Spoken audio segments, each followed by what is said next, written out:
দর্শনের দেবী তাকে উত্তর দিলেন, ভাগ্যের চাকা সবসময় ঘোরে, আজ যে উপরে আছে কাল সে নিচে পড়বেই।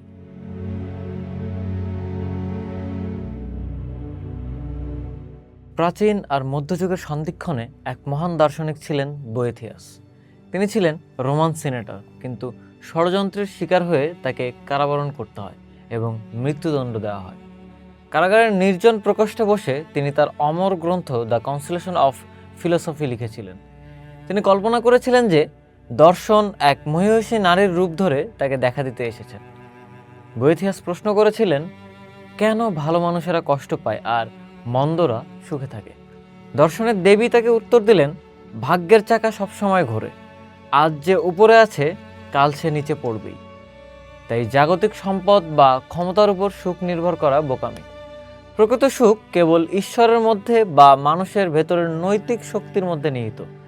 তিনি গ্রিক দর্শনের অনেক গুরুত্বপূর্ণ বই ল্যাটিন ভাষায় অনুবাদ করেছিলেন, যা না থাকলে হয়তো মধ্যযুগে অনেক জ্ঞান হারিয়ে যেত।